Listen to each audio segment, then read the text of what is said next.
అనగా తేదీ 9/2/2026 మాకు రాబడిన ఖచ్చితమైన సమాచారం మేరకు జగనన్న కాలనీ బేతంచెర్ల టౌన్ అవుట్స్కట్స్లో జగనన్న కాలనీ వెనకాల చెట్ల పొదల్లో 3 వ్యక్తులు గంజాయి కలిగి ఉన్నారని చెప్పి సమాచారం మేరకు గెజిటెడ్ ఆఫీసర్ అయిన డిటి బేతంచెర్ల గారిని మరియు 2 విఆర్ఓలను పంచాయతీదారులుగా పిలిపించుకొని అక్కడికి చేరి జగనన్న కాలనీ వెనుక ఒక 3 వ్యక్తులు పోలీసు వారిని చూసి పారిపోతుంటే వాళ్ళని వెంబడించి పట్టుకొని వాళ్ళ దగ్గర నేను గెజిటెడ్ ఆఫీసర్ అయిన డిటి గారు చెక్ చేయగా వాళ్ళ దగ్గర ఒక్కొక్కరి దగ్గర ఒక్కొక్క కేజీ గంజాయి 3 కవర్లో 3 కేజీల గంజాయిని స్వాధీనం చేసుకోవడం అనేది, దానికి గాను సాయంత్రం 5:30 గంటలకు వారి 3 పంచాయతీదారుల సమక్షంలో అరెస్టు చేసి వారి వద్ద నుండి 3 కేజీల గంజాయిని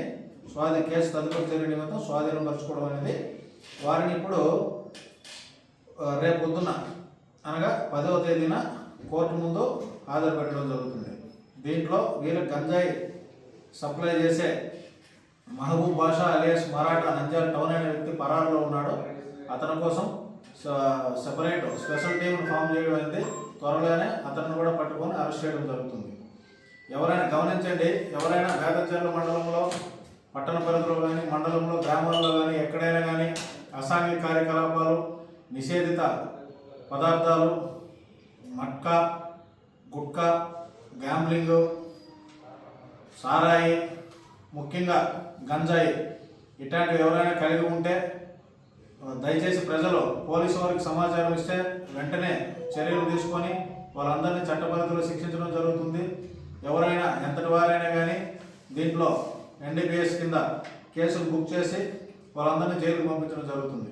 దయచేసి ప్రజలు ఏదైనా ఉంటే పోలీసులకు సమాచారం ఇస్తే వారి యొక్క వివరాలు, పేర్లు కూడా గోప్యంగా ఉంచడం జరుగుతుంది. ప్రజలంతా సహకరించాలని చెప్పి కోరుకుంటున్నాం. Thank you.